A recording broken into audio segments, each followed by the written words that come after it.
Leadership theories, they are different leadership theories जिसको हमने 3 broad categories पे किया है, ट्रेट, पर्सनल बिहेवियर और सिचुएशनल और contingencies theory. Trait and personal behaviour approach जो होती है वो इंटीग्रेट करती है कहीं ना कहीं सिचुएशनल अप्रोच के साथ। First we have trait theory. ये हमारे लीडरशिप को एक पर्सनल एबिलिटीज़ के बेसिस पे आइडेंटिफाई करती है। वो कहते हैं ट्रेडिशनल थ्योरी जो होती है वो एजम्पशन पे रहती है दैट इंडिविजुअल इंपॉर्टेंट सिचुएशन और कॉन्सिक्वेंटली आइडेंटिफाई करते हैं ट्रेट्स को सक्सेसफुल लीडर्स के। जो भी इफेक्टिव लीडर होगा उसके अंदर कुछ एबिलिटीज़ होगी जैसे कि दूसरों के उस पर प्रूव करना, माइंड को प्रूव करना, फ्यूचर इवेंट्स प्रिडिक्ट करना, कमांड प्रिडिक्टेबल ओबीडियंस। और लीडरशिप इस थ्योरी के अंदर जनरली पर्सनल क्वालिटीज़ के बेसिस पे होती है इंस्टेड ऑफ ऑर्गेनाइजेशन फंक्शन। यानी कि यहाँ पे एक जो लीडर है उसकी एबिलिटीज़ और कैपेबिलिटीज़ के बेसिस पे किया जाता है इंस्टेड ऑफ कोई भी ऑर्गेनाइजेशन में जिसमें वो काम कर रहा है उसके फंक्शन के। Following trait psychological characteristics observe की जाती है, एज, हाइट, वेट, बैकग्राउंड देखा जाता है कि एजुकेशन क्या है, एक्सपीरियंस क्या है, सोशल स्टेटस क्या है, मोबिलिटी क्या है। देन दे ऑल्सो चेक कि उसकी एबिलिटी और नॉलेज क्या है, पर्सनैलिटी क्या है, self confidence, aggressiveness, independence, dominance. Then they also make sure कि उसकी टास्क जो कैरेक्टरिस्टिक्स से रिलेटेड कैसे है, persistence, achievement, needs, responsibility and also social characteristics की प्रेस्टीज, उसकी रेपुटेशन पे बेसिकली होता है, एबिलिटीज़, कोऑपरेटिवनेस, पॉपुलैरिटी। तो एक सिंपलिस्टिक वो होता है कॉम्प्लेक्स कॉन्सेप्ट ऑफ लीडरशिप को एक्सप्लेन करने का। जो ट्रेट थ्योरी है ये बेसिकली लीडर की एबिलिटीज़ और कैपेबिलिटीज़ पे वर्क करती है। यहाँ पे सिचुएशंस और इन सब को कंसिडर नहीं किया जाता है, ना ही कोई एग्रीमेंट होता है ट्रेट्स के उस पे। यहाँ पे सिर्फ पर्सनल लीडर की एबिलिटीज़ के बेसिस पे उसको कंट्रोल करने के लिए कहा जाता है। Then we have Likert system of management, 4 systems theory. 4 systems theory जो होता है ये styles of management एक पर्टिकुलर ऑर्गेनाइजेशन में वर्क करता है। सबसे पहले इस पे 4 systems होते हैं। फर्स्ट एक्सप्लॉइटिव अथॉरिटेटिव, जहाँ पे अथॉरिटेरियन फॉर्म ऑफ मैनेजमेंट होता है जो हमारे सबऑर्डिनेट्स को एक्सप्लॉइट करता है। देन वी हैव बेनोवेलेंट, जहाँ पे वो मैनेजमेंट फॉर्म होता है लेकिन पैटर्नलिस्टिक नेचर में होता है। Then we have consultative manager जो रिक्वेस्ट और रिसीव करता है सबऑर्डिनेट से इनपुट और लेकिन अथॉरिटी को मेंटेन करता है फाइनल डिसीजन ले, यानी कि वो सबऑर्डिनेट्स के इनपुट तो लेता है लेकिन फाइनल डिसीजन उसी का होता है। Then we have participating manager, कुछ डायरेक्शन देता है लेकिन जो डिसीजंस होते हैं वो मेजॉरिटी बेसिस पे होते हैं, टोटल पार्टिसिपेशन बेसिस पे होते हैं। उससे क्वेश्चनर्स यूज़ किए थे स्टाइल्स ऑफ लीडरशिप को डिटरमाइन करने के लिए, मैनेजमेंट पैटर्न को डिटरमाइन करने के लिए। और जो इनकी स्टडी का रिजल्ट था ये बहुत इफ़ेक्टिव स्टाइल ऑफ मैनेजमेंट था। क्योंकि वो सिस्टम 4 पे ज़्यादा वो करता, जब वो क्वेश्चंस पूछ जा रहे थे, इन्फॉर्मेशन ली जा रही थी, एक डेवलपमेंट मैनेजमेंट पैटर्न फॉर्म हो रहा था। Then we have situational approach. दोनों ट्रेट और बिहेवियर अप्रोच थ्योरीज फेल हो गई थी एक लीडर को इफेक्टिव करने में। ये जो थ्योरी थी ये थियोरेटिकल बेस पे थी लेकिन क्वेश्चनर मेथड्स कंट्रोवर्शियल उस पर वर्क करती है। एक तो सिर्फ लीडर की एबिलिटीज़ पे थी और उसके अलावा उसका ऑर्गेनाइजेशन के फंक्शन से नहीं था। दूसरा हमारी क्वेश्चनर्स उस पर थी तो वो भी फेल हो गई थी। लीडरशिप एक कॉम्प्लेक्स सोशल और इंटरपर्सनल प्रोसेस था जो सिचुएशनल फोर्स से इन्फ्लुएंस था। तो जितनी भी सिचुएशनल थ्योरीज है उनका बिलीव था कि कोई भी सिंगल वेरिएबल नहीं होगा जो लीडर को इफेक्टिव बनाए। पर्सनैलिटी ट्रेट्स और बिहेवियर जो होता है लीडर का, situational factors, nature of goals, task, nature of followers, वो इन सब पे फोकस करता है कि बेसिकली ऑर्गेनाइजेशन में जो वर्क हो रहा है उसका एम क्या है, गोल क्या है, क्या टास्क है, क्या फॉलोअर्स है, पावर सिस्टम, टाइम, सोशल और कल्चर एनवायरनमेंट और जितनी भी एसेंशियल चीज़ें होती है जो फ्लेक्सिबल इनफ होती है कि वो कंसिडर कर सके जो चेंज होती रहती है ऑर्गेनाइजेशन में, उन्हें कैसे वर्क करना है। सिचुएशन थ्योरी जो होती है वो कंटिजेंसी अप्रोच पे बेस्ड होती है जो इन गेनिंग ग्राउंड पे वर्क करती है आजकल। कंटिजेंसी थ्योरी, लाइफ साइकिल, पार्टगोल और फीगलर्स कंटिजेंसी मॉडल। फीडलर्स कंटिजेंसी मॉडल, ये जो थ्योरी होती है ये एक सिग्निफिकेंट डिपार्चर रिप्रेजेंट करती है बिहेवियर लीडरशिप मॉडल उससे। यहाँ पे क्या होता है, ग्रुप परफॉर्मेंस को एक कंटिजेंट उस पर लिया जाता है। Three organisation leader member relation, जो हमारे बताता है कि कितना ट्रस्ट और रिस्पेक्टिव उसमें है लीडर को और लीडर्स की कंजिनलिटी को। Then we have task structure, वो बताता है कि जो जॉब टास्क है उसका स्ट्रक्चर क्या है, जिसकी असेंबली लाइन जॉब्स स्ट्रक्चर्ड है मैनेजरियल ऑक्यूपेशन से, तो कौन सी चीज़ कौन सी जॉब स्ट्रक्चर्ड बेसिस पे है। Then we have position power, जो पावर और इन्फ्लुएंस पे वर्क करती है। मैनेजर जो होता है उसकी ज़्यादा पोजीशन पावर होती है, वो हायर कर सकता है, फायर कर सकता है, डिसिप्लिन मेंटेन करता है। और पोजीशन पावर एक इम्पॉर्टेंट रिवॉर्ड होता है किसी भी ऑर्गेनाइजेशन के वर्क कर ले, जो भी मैनेजर होता है basically. Fiedler's classification of situation, highly favourable और हाईली अनफेवरेबल सिचुएशंस, दोनों सिचुएशंस में टास्क मोटिवेटेड लीडर जो होता है वो ज़्यादा इफेक्टिव होता है। हाईली फेवरेबल सिचुएशन में जो ग्रुप होता है वो डायरेक्ट करता है, विलिंगली बताता है कि उन्हें क्या करना है। अनफेवरेबल सिचुएशन में ग्रुप अपॉर्चुनिटी को वेलकम करता है, जो लीडर होता है वो रिस्पॉन्सिबिलिटी लेता है, डिसीजंस लेता है, ग्रुप को डायरेक्ट करता है और रिलेशनशिप मोटिवेटेड लीडर को ज़्यादा इफेक्टिव माना जाता है। स्ट्रॉन्ग पोजीशन पावर सिचुएशन में जो भी टास्क और रिलेशनशिप स्टाइल होते हैं वो ज़्यादा प्रोडक्टिव होते हैं। तो यानी कि अब आप स्ट्रॉन्ग पोजीशन पे हो तो यू कैन वर्क ईजिली, तो आप ज़्यादा प्रोडक्टिव रहते हो। और मॉडरेटली पुअर लीडर में मेंबर रिलेशंस और अनस्ट्रक्चर्ड टास्क रहते हैं। सो बेसिकली जो फीडलर्स क्लासिफिकेशन था वो था कोई भी सिचुएशन हो जो भी टास्क मोटिवेटेड, यानी कि जब लीडर का एक ही मोटिवेशन होगा टास्क, उसके गोल्स, उसके अकम्पलिशमेंट, तो वो पक्का अच्छे उस पर प्रोडक्टिव उस पर वर्क करेगा। Then we have path goal theory of leadership, ये बेसिकली एक्सपेक्टेंसी उस पर होता है, मोटिवेशन थ्योरी और हाई कंसर्न्स पे, दोनों लोग और काम के लिए। ये जो थ्योरी होती है ये रॉबर्ट हाउस ने प्रपोज की थी, उससे डिफाइन किया था। जो लीडर था वो अपने सबऑर्डिनेट्स को इम्प्रूव करता है। हाउ वो इम्प्रूव कैसे करेगा, उन्हें मोटिवेट करेगा, उन्हें रिवॉर्ड्स देगा, उनकी परफॉर्मेंस को अप्रिशिएट करेगा, बहुत ज़्यादा अट्रैक्टिव उसमें उनको रेस करेगा, प्रमोशंस रिकग्नाइज करेगा और उनके प्रेफरेंसेस को भी इंक्रीज़ करेगा। अगर वर्कर्स का असाइनमेंट पोअरली डिफाइंड है तो लीडर क्या करता है, वो मोटिवेशन इंक्रीज़ करता है, स्ट्रक्चर प्रोवाइड करता है, हेल्पफुल सुपरविजन उसमें, और एक्सपेक्टेंसी जो होती है वो ज़्यादा उस पर रह जाती है, इंक्रीज़ होती रहती है। अगर हम दोनों स्टेप्स को साथ में ले तो फर्स्ट बैलेंस इंक्रीज़ हो रहा है, दूसरे में एक्सपेक्टेंसी इंक्रीज़ हो रही है। और अब एक्सपेक्टेंसी थ्योरी ऑफ मोटिवेशन के अकॉर्डिंग मोटिवेशनल फोर्स क्या होता है, बैलेंस इनटू एक्सपेक्टेंसी। तो ऑब्वियस है पार्ट गोल थ्योरी जो है वो वर्कर्स के मोटिवेशन को इंक्रीज़ कर रही है। जब बैलेंस इंक्रीज़ होगा, एक्सपेक्टेंसी इंक्रीज़ होगी, दोनों चीज़ें इंक्रीज़ होने पे मोटिवेशन ऑटोमेटिकली इंक्रीज़ होती है। अगर work of subordinates already structured है, असेंबली लाइन वर्कर्स हो गए, मैकेनिक्स हो गए, तो लीडर क्या करता है, वो अपने आप को रिफ्रेन करता है और स्ट्रक्चर उसमें इंट्रोड्यूस करने से। ये जो एक्शंस है ये ओवरली डायरेक्टिव किए जाते हैं और उन्हें बेसिकली जो भी हमारे लीडर है उन्हें ज़्यादा से ज़्यादा time concern person needs of people, उन्हें अटेंशन, उन्हें प्रेज और उन्हें सपोर्ट, उन्हें मोटिवेट और उनकी एबिलिटीज़ को इंक्रीज़ करने में हेल्प करना चाहिए।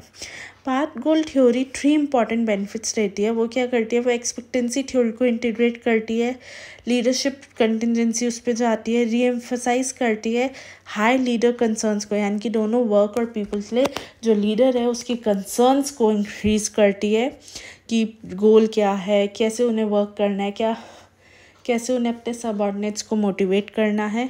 लीडर को इनकरेज करती है कि वो एनालाइज करे सिचुएशन को, राइट डिग्री को डिटरमाइन करे जो भी उन्हें रिक्वायर्ड है कंसर्न पीपल के according. Ohio state leadership studies, ये जो लीडरशिप स्टडी है ये रिसर्च ऑफ स्टेट यूनिवर्सिटी ने आइडेंटिफाई की थी लीडर बिहेवियर के बेसिस पे। जो रिसर्चर्स थे उनने एक स्किल डेवलप किया था जिन्हें हम लीडर बिहेवियर डिस्क्रिप्शन क्वेश्चनर बोलते हैं, जो सब ऑर्डिनेट से लीडर्स जितने भी एक पर्टिकुलर बिहेवियर में एंगेज है उसका एक्सटेंट आइडेंटिफाई करते हैं। Scale was administered to members of bomber crews. वो फाउंड किया गया था कि 2 इंडिपेंडेंट फैक्टर्स है जो बहुत इंपॉर्टेंट है इसके रिस्पॉन्स के लिए, consideration and initiating structure. Consideration जो है वो लीडर और ग्रुप के बीच में एक म्यूचुअल वार्म ट्रस्ट, नीड्स की कंसर्न, जो भी मेंबर्स हैं वर्क ग्रुप के, एक एटीट्यूड जो इनकरेज करते हैं पार्टिसिपेटिव मैनेजमेंट को। 2 वे कम्युनिकेशन होती है, that is if one is giving something तो दूसरे का फीडबैक भी इम्पॉर्टेंट होता है। इनिशिएटिंग स्ट्रक्चर जो होता है वो एक वर्क इन्वायरमेंट क्रिएट करता है कि जो भी वर्क ऑफ ग्रुप है वो ऑर्गेनाइज, कोऑर्डिनेट और एक सिक्वेंशियल उस पर वर्क करता है, जिससे कि they may know relevantly what is to be done and how it is to be done. ये जो स्ट्रक्चर होता है ये एक लीडर को ऑर्गेनाइज और डिफाइन करता है, उसका रोल एज्यूम करता है, टास्क असाइन करता है, पुश करता है कि वो उस टास्क को इतने प्रॉपरली वर्क करे कि जो भी हमारे ऑर्गेनाइजेशन गोल्स है उसको अचीव कर सके। दे आर डिफरेंट स्टडीज़, वहाँ पे बेसिकली इट्स नॉट कंपल्सरी कि अगर एक फैक्टर ज़्यादा है तो दूसरा कम ही होना चाहिए। There might be a possibility कि consideration structure both are in high situation, both can be in low condition as well. Research study reveal करती है कि जो भी स्ट्रक्चर कंसिडरेशन है वो एक 2 सेपरेट डायमेंशंस है जो म्यूचुअली एक्सक्लूसिव नहीं है। तो लो स्कोर जो होगा एक पे ज़रूरी नहीं है कि दूसरे पे हाई होना चाहिए। लीडरशिप बिहेवियर 2 सेपरेट एक्सेस पे प्लॉट होता है, जिस पे बेसिकली अगर कंसिडरेशन और स्ट्रक्चर दोनों हाई भी हो सकते हैं और दोनों रिलेटिवली लो भी हो सकते हैं। बिहेवियर अप्रोच थ्योरी जो है वो बेसिकली हमारे प्रीमाइस के बेसिस पे है। जो इफ़ेक्टिव लीडरशिप है वो हमारे इफ़ेक्टिव रोल बिहेवियर का रिजल्ट होता है। सक्सेस लीडरशिप पे डिपेंड करती है कि लीडर क्या चीज़ें कर रहा है, कैसे अपने ट्रेट्स को एक्वायर कर रहा है। लीडरशिप एक डायनेमिक इंट्रैक्शन होता है लीडर और सबऑर्डिनेट्स के बीच में। जो भी बिहेवियर थ्योरी होती है वो यूज़फुल होती है कि वो फंक्शंस एंड एक्टिविटीज़ को सजेस्ट करे, उनको परफॉर्म करें, उनको अच्छे से डेलीगेट करें। सेवरल एक्सपर्ट्स हैं जो ट्राई करते हैं कि अप्रोप्रिएट बिहेवियर पैटर्न क्या है, लीडरशिप टाइप्स क्या है, और इसमें डिफरेंट थ्योरीज को एक्सप्लेन किया गया है। Likert, Blake and Morton, leadership continuum, Ohio State studies और Michigan university studies. Behaviour approach एक इम्प्रूवमेंट होती है ट्रेड थ्योरी की जो हमारे टाइम फैक्टर्स को कंसिडर नहीं करती है। पर्टिकुलर बिहेवियर इफेक्टिव है एक टाइम पे तो ही वो आगे को lead. Managerial grid widely known approach of leadership style. Leadership style की एक मोस्ट नॉन अप्रोच होती है मैनेजीरियल ग्रिड, जो एम्फसाइज करती है फैक्टर्स पे जो task oriented, relation oriented behaviour पे डील करते हैं। वेरियस डिग्रीज होती है और उनसे वो डील करते हैं। बेसिकली जो कंसर्न होता है वो ये होता है कि कैसे मैनेजर्स प्रोडक्शन से कंसर्न रहते हैं और कितना प्रोडक्शन वो ग्रुप से निकालते हैं। वो सिर्फ रियल प्रोडक्शन नहीं शो करता है, इनफैक्ट वो उस एक्सटेंट तक शो करता है कि ह्यूमन रिलेशनशिप को क्या नीड्स है, कैसे वो उन नीड्स को सेटिस्फाई करेंगे। कंसर्न फॉर प्रोडक्शन होता है कि जो भी एटीट्यूड सुपीरियर के हैं, quality of policy decisions, producers, process, research creativeness, quality of staff services, output volume, work efficiency, वो इन सब चीज़ों को फैक्टर उसमें कंसिडर करता है। Concern for people includes basically जो कंसर्न होता है वो पर्सनल कमिटमेंट के टूवर्ड्स होता है कि गोल अचीवमेंट्स क्या है, सेल्फ एस्टीम ऑफ वर्कर्स कैसे मेंटेन करनी है, रिस्पॉन्सिबिलिटी ट्रस्ट पे, इंटरपर्सनल रिलेशंस पे बेस होती है। और मैनेजीरियल ग्रिड जो होता है वो लीडरशिप स्टाइल्स को 5 लीडरशिप स्टाइल्स को आइडेंटिफाई और डिस्क्राइब करता है। First we have managerial style task. इस स्टाइल में क्या होता है, जो भी लीडर होता है उसका मैक्सिमम कंसर्न प्रोडक्शन से रहता है, डैट इज़ आर लेवल 9, और वो कंबाइन करता है मिनिमम कंसर्न जो लोगों से रहता है, डैट इज़ आर लेवल 1। उसका जो अटेम्प्ट होता है वो प्रोडक्शन को मैक्सिमाइज़ करना होता है। वो अपनी अथॉरिटी और पावर यूज़ करके मेक श्योर करता है कि वो सबऑर्डिनेट्स के उस पर कंट्रोल रखे और अपना मैक्सिमम प्रोडक्शन अचीव करें। लीडर्स जो होते हैं वो वर्क असाइनमेंट सबऑर्डिनेट्स को डिटेल इंस्ट्रक्शंस देते हैं, सुपरवाइज करते हैं और मेक श्योर करते हैं कि जो डायरेक्टिव्स है वो प्रॉपर्ली कैरी आउट हो। Then we have managerial style country club. Managerials जो होते हैं वो यहाँ पे मिनिमम कंसर्न प्रोडक्शन का रखते हैं और मैक्सिमम कंसर्न लोगों से होता है। जो भी हमारे मैनेजर्स होते हैं उनका एटीट्यूड्स, फीलिंग्स अटमोस्ट इम्पॉर्टेंस होता है। उनका एम्फेसिस होता है कि वो गुड फीलिंग्स प्रमोट करें और जितने भी वर्कर्स हैं उनको मोटिवेट किया जाए हार्ड वर्क के लिए, अप्रूवल ले, एक्सेप्टेंस ले, जो भी प्रोडक्शन गोल्स होते हैं ऑर्गेनाइजेशन के अचीव करने। Then we have one managerial style that is impoverish. उसमें मैनेजर जो है मिनिमम इन्फ्लुएंस कॉन्टैक्ट्स में रखता है। जो भी उनके ग्रुप मेंबर से कॉन्टैक्ट है उसमें मिनिमम फोकस रहता है, मिनिमम इन्फ्लुएंस होता है। वो लिटिल कंसर्न प्रोडक्शन पे करता है और लिटिल ही कंसर्न लोगों पे करता है। सुपरवाइजरी पोजीशन में वो बस एग्जीक्यूटिंग मैसेंजर होता है जो फंक्शंस कैरी करता है, ऑर्डर्स कम्युनिकेट करता है अपर लेयर से लोअर लेयर तक, यानी कि अपर मैनेजर से लोअर सबऑर्डिनेट्स तक। वो एक एक्सपर्ट होता है जो पास करता है और अपने जो वर्क हैं उनको एक्सप्लेन करता है। उसका मेनली क्रिटिसिज्म जो होता है वो सेल्फ डिफेंस में होता है और वो मिनिमम इन्वॉल्वमेंट होता है ऑर्गेनाइजेशन के पर्पस और लोगों से। 9 managerial style is for team, जो लोगों की नीड्स में इन्वॉल्व होता है, वर्क से कमिटेड होता है। और मेजर डिफरेंस क्या होता है इसमें कि ये गोल सेटिंग उस पर होता है। बेसिक मैनेजमेंट अप्रोच जो होती है कि जितनी भी वैरायटी ऑफ प्रॉब्लम्स हो उनको कंसिडर किया जाए, सॉल्व किया जाए। जो लोगों की कैपेसिटी है वो ऑर्गेनाइजेशन के ऑब्जेक्टिव्स में इन्वॉल्व होती है और साथ ही साथ जो एम होता है वो होता है कि वो ग्रोथ के लिए फोकस करें। पार्टिसिपेशन होता है लोगों का, प्रोडक्शन उसमें हाई कंसर्न रहता है, प्लान करने में, वर्क को एग्जीक्यूट करने में और हेल्प करने में ऑर्गेनाइजेशन को कि वो अपने गोल्स अचीव कर सके और ग्रो कर सके। Then we have 5 managerial style that is mid of road. ये क्या करता है, ये बैलेंस मेंटेन करता है people dimension and production dimension में। जो बेसिक एजम्पशन होती है वो होती है कि जो लोग विलिंगली काम कर रहे हैं वो वैसे करें जैसे उन्हें बोला जा रहा है, रीजंस एक्सप्लेन के साथ। इसमें क्या होता है, जो management development, communication, performance reviews, meetings जो होती है वो सजेशंस पे होती है, सबऑर्डिनेट्स के अकॉर्डिंग होती है, उनको इम्पोर्टेंस दी जाती है और हेल्प किया जाता है कि वो भी अच्छे से वर्क करें। मैनेजरियल ग्रिड जो होता है वो managerial training, various combination of leadership style. Various combinations क्या हो रहे हैं कि या तो प्रोडक्शन पे ज़्यादा फोकस हो, वर्कर्स पे कम हो, वर्कर्स पे ज़्यादा हो, प्रोडक्शन पे कम हो, टीम वर्क पे ज़्यादा हो, टीम वर्क पे कम हो, सिर्फ काम पे ज़्यादा हो। So we have different managerial grids जिनको फॉलो किया जा रहा है, जो 7 different styles of leadership behaviour show करते हैं। 7 डिफरेंट स्टाइल्स पे क्या आता है, मैनेजर डिसीजन ले रहा है और अनाउंस कर रहा है, मैनेजर डिसीजन को सेल कर रहा है, मैनेजर आइडियाज़ प्रेजेंट कर रहा है और सजेशंस इनिशिएट कर रहा है, या वो टेंटेटिव डिसीजन सब प्रेजेंट कर रहा है जो चेंज हो सकते हैं। Either manager presents problem, gets suggestion, और he may define limits and ask groups to make decision. And last is manager permit करता है सबऑर्डिनेट्स को कि वो फंक्शन करें विद इन दी लिमिट्स जो भी सुपीरियर डिफाइन कर रहा है।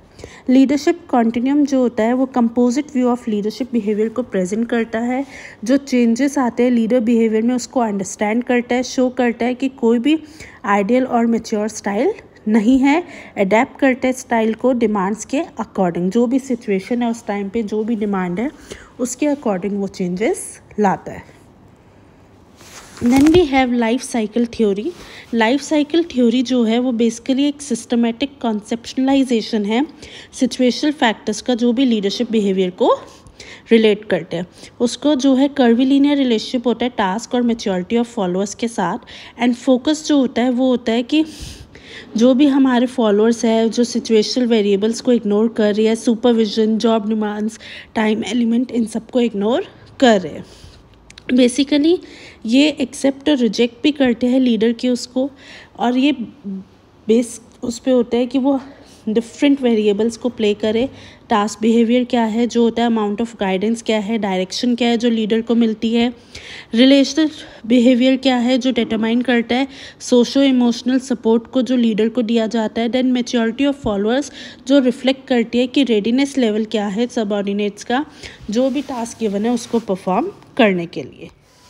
मैच्योरिटी एक क्रक्स होता है लाइफ साइकिल थ्योरी का, एक सोशल बेंचमार्क है कि आप एप्रोप्रिएट स्टाइल को चूज़ करो, आप डिफ़ाइन किया जाता है। मैच्योरिटी बेसिकली एक अचीवमेंट मोटिवेशन के टर्म्स में एक एबिलिटी है, इंसान की विलिंगनेस है कि वो रिस्पॉन्सिबिलिटी को ले, अपने खुद के बिहेवियर को उससे डायरेक्ट करे।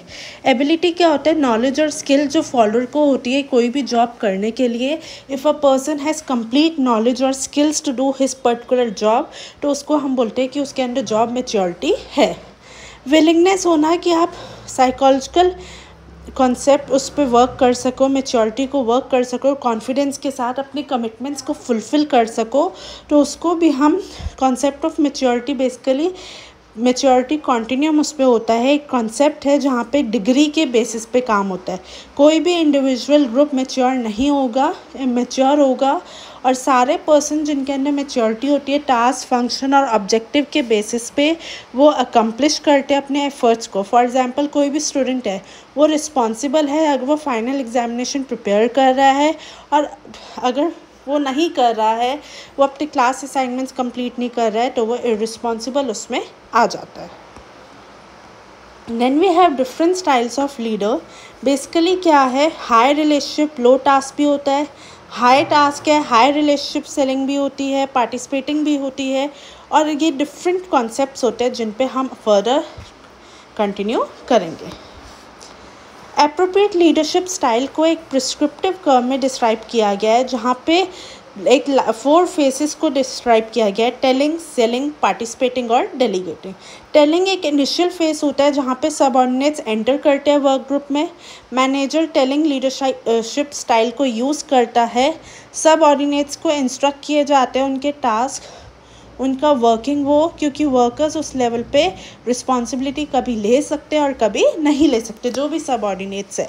तो वो एक टेलिंग वो होता है जहाँ पे रिस्पॉन्सिबिलिटी होती है वर्कर्स को डायरेक्ट करो, उन्हें एक्सप्लेन करने की। Then we have selling.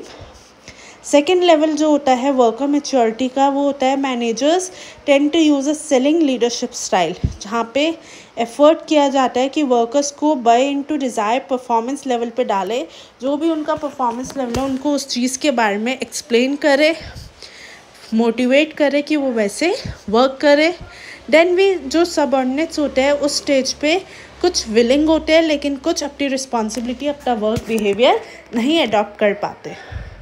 Then we have participating.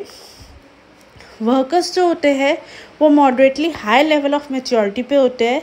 जो मैनेजर है वो पार्टिसिपेटिंग लीडरशिप स्टाइल से शिफ्ट हो जाता है।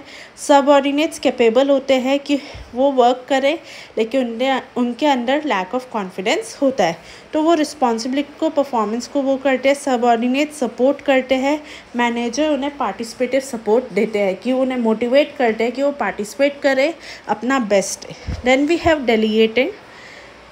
कुछ subordinates high level of maturity achieve करते हैं, उनके अंदर एबिलिटी, विलनेस होती है कि वो रिस्पॉन्सिबिलिटी परफॉर्म करे, कोई डायरेक्शन और सपोर्ट की उन्हें यहाँ पे नीड नहीं होती है। क्यों? क्योंकि डेलीगेटिंग लीडरशिप स्टाइल सिर्फ सबऑर्डिनेट्स को अपॉर्चुनिटी देती है कि वो ऑटोनॉमस उसमें वर्क करें। Vroom Yetton model of leadership. Victor Vroom और फिलिप येटर्न ने एक नॉर्मेटिव मॉडल डेवलप किया था लीडरशिप का, जिसका मेन फोकस सिर्फ एक ही फंक्शन पे था हमारे लीडर्स के, दैट इज़ डिसीजन मेकिंग। जो डिसीजन मेकिंग मॉडल भी बोला जाता है इसके, क्योंकि डिफरेंट सिचुएशंस में different degree of participation subordinates का शो करता है कि कितना अप्रोप्रिएट है। ये लीडर्स की इफ़ेक्टिवनेस पे फोकस करता है, उनका राइट डिसीजन लेने के ट्रैक रिकॉर्ड्स को मेंटेन करता है। बेसिकली ये जो है ये आइडिया देता है डिफरेंट डिग्रीज ऑफ पार्टिसिपेशन का, डिफरेंट टाइप्स ऑफ प्रॉब्लम्स का, इसलिए इसे डिसीजन पार्टिसिपेशन मॉडल बोला जाता है। रूम और येटर्न के उस पर ये concern for production, concern for people और एक टास्क ओरिएंटेशन, इंटरपर्सनल ओरिएंटेशन है जो कि ऑपरेशनल उस पर यूज़। इन दोनों ने एक नॉर्मेटिव थ्योरी रखी है जो कैलकुलेट करती है, डिटरमाइन करती है कि वो जो भी लीडर है वो एक्ट कर रहा है प्रिस्क्रिप्शंस जो भी थ्योरी ऑफर कर रही है।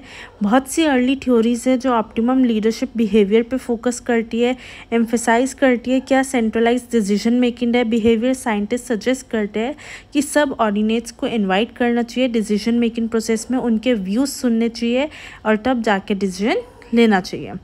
ये ज़्यादा सेंस होता है जब वो पार्टिसिपेटिव और ऑटोक्रेटिक सिचुएशन से वर्क करते हैं और वो पार्टिसिपेटिव और ऑटोक्रेटिक मैनेजर से डील करते हैं। McGregor theory of x, assumptions क्या होते हैं? एवरेज पर्सन इनहेरेंटली डिसलाइक करता है काम को और वो अवॉइड भी करेगा जब उसे पसंद नहीं आएगा। क्योंकि वो डिसलाइक करता है तो जो बहुत से लोग होते हैं वो उन्हें फोर्स किया जाता है, कंट्रोल किया जाता है, डायरेक्ट और थ्रेटन किया जाता है पनिशमेंट के लिए कि वो इफ़ेक्टिवली परफॉर्म करे। एवरेज ह्यूमन बीइंग अपने एम्बिशंस को लैक करता है, अवॉइड करता है रिस्पॉन्सिबिलिटी को और सिक्योरिटी और इकोनॉमिक रिवॉर्ड सीख करता है। बहुत से लोग होते हैं जो क्रिएटिव एबिलिटी को लैक करते हैं और वो चेंजेस के लिए रेजिस्टेंट रहते हैं। बहुत से लोग ऐसे भी होते हैं जो सेल्फ सेंटर रहते हैं, उन्हें कंसर्न नहीं रहता कि ऑर्गेनाइजेशन क्या गोल है, उसको क्या वो करना है। उनका सेंट्रल प्रिंसिपल जो होता है थ्योरी एक्स का वो यही होता है कि ऑर्गेनाइजेशन कंट्रोल और डायरेक्ट सिर्फ अथॉरिटी की एक्सरसाइज से यानी कि अथॉरिटी अप्लाई करने पे ही होगी। ही हिमसेल्फ बिलीव कि जो अटैम्प्ट्स होते हैं एम्प्लॉयज़ को कंट्रोल करके वो ऑर्गेनाइजेशन के गोल्स को फोर्स करते हैं, एजम्पशन बेसिस पे होते हैं। Then he also give theory Y. Theory Y में क्या एजम्पशंस है कि जो भी एक्सपेंडिचर है फिजिकल और मेंटल एफर्ट का वो नेचुरल और प्ले और रेस्ट उस पर है। पीपल सेल्फ डायरेक्शन एक्सरसाइज करेंगे, सेल्फ कंट्रोल एक्सरसाइज करेंगे, ऑब्जेक्टिव सर्विस के लिए जो भी कमिटेड है। जितनी भी कमिटमेंट होती है ऑब्जेक्टिव की वो एक फंक्शन होता है रिवॉर्ड्स का जो भी हमारी अचीवमेंट से एसोसिएटेड है। Average person proper conditions learn करता है, सिर्फ एक्सेप्ट नहीं करता लेकिन रिस्पॉन्सिबिलिटी भी सीख करता है। जो भी कैपेसिटी होती है कि वो relatively high degree of imagination exercise करे, क्रिएटिविटी सॉल्यूशंस में हो, ऑर्गेनाइजेशन प्रॉब्लम्स में हो जो पॉपुलेशन में डिस्ट्रीब्यूट होती है।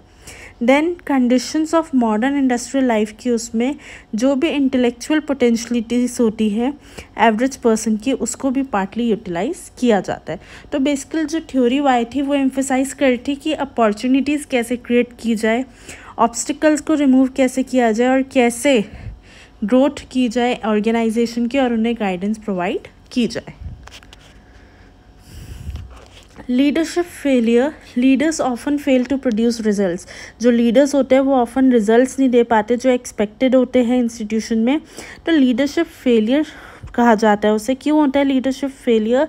बेसिकली कॉर्पोरेट लीडर्स की स्टडी की गई थी जहाँ पे कॉर्पोरेट होल्डर्स और उन सबको डिटेल आइडेंटिफाई किया गया था रीजंस को कि क्यों ऐसा होता है। कोई भी लीडर सिंगल रीज़न की वजह से डिरेल नहीं होता है, ये बेसिकली बहुत सारे रीजंस होते हैं तब जाके लीडरशिप फेलियर आता है। Then we have some common reasons. There are some common reasons for leadership failure. सबसे पहले arrogant, cold और aloof behavior जो होता है लीडर का. Then abrasive, intimidating, insensitive रहना दूसरों के towards, अपने subordinates के towards, या फिर overly ambitious, pushy, या फिर आप बहुत ज़्यादा hard हो politics उसमें. Betrayal of trust and failure to meet commitments. आपने कोई commitment दी है, you are not able to meet that. Over manage कर रहे हो, delegate नहीं कर पा रहे हो, team work नहीं कर पा रहे हो, properly एक performance problem को handle नहीं कर पा रहे हो या problems को cover up नहीं कर पा रहे हो और आप दूसरों को blame कर रहे हो. You are not able to select and develop good staff. Superior को अडॉप्ट नहीं कर पा रहे हो डिफरेंट उसमें. मैनेजमेंट फेलियर इन्वॉल्व करता है cultural sensitivity, modify leadership styles को करता है और डिफरेंट कल्चर्स को मीट करेगा. Leadership style in India organisations. India एक वो कंट्री है जहाँ पे आज भी सन्स, ग्रैंडसन्स, एंटरप्रेन्योर्स ऑटोमेटिकली उन्हें प्रमोशंस दिए जाते हैं. हाँ, बेसिकली ये एक ट्रेडिशनल उस पर है कि फादर के बिज़नेस को टेक ओवर कर लिया, ग्रैंडफादर बिज़नेस टेक ओवर कर लिया. तो ये जो मैनेजमेंट है ये इनहेरिटेंस से चलती है, क्रोमोसोम से चलती है और इसका जो रिज़ल्ट होता है तभी मोस्ट ऑफ कंपनीज इंडिया में बहुत ज़्यादा सेंट्रलाइज्ड है, फैमिली ओरिएंटेड है. क्यों? क्योंकि उनको उनके फादर से ही वो मिल जाए. उसके बाद बहुत से industries, government official, labour leaders, managers दोनों Indian and foreign owned firms पे वो करते हैं. कुछ एक्सेप्शनल कंपनीज भी है. यहाँ पे बेसिकली जो प्रेवलेंस होती है वो होती है हाई डिग्री ऑफ कंट्रोल जो लीडरशिप बिहेवियर को इंजीनियरिंग फैक्ट्री और उन सब पे करती है. एक सर्वे हुआ था जहाँ पे पुणेकर और सेवर ऑफ रिलेशंस था, वाइट कॉलर एम्प्लॉयज़ उसमें जो सुपरवाइजर्स थे डिफरेंट ऑर्गेनाइजेशंस के, जैसे कि bank, insurance company, manufacturing firms, government offices. तो वहाँ पे वो हुआ था कि 3 सुपीरियर्स 73 सैम्पल्स पे से subordinates can work without supervision, कि सबऑर्डिनेट्स बिना सुपरविजन के भी काम कर सकते हैं, और सिर्फ 6 को ऐसा लगता था कि रिस्पॉन्सिबिलिटी देने में white collar employees best way to get work done. Basically responsibility दोगे तभी काम होता है। इंडियन मैनेजर्स जो है उनका एक कॉमन बिलीफ होता है कि पार्टिसिपेटिव डिसीजन मेकिंग हो, लिटिल फेथ होता है वर्कर्स की कैपेसिटी पे, और वो इसलिए बहुत ज़्यादा सुपरवाइज करते हैं, इनिशिएटिव लेते हैं और रिस्पॉन्सिबिलिटीज़ को अपडेट करते हैं।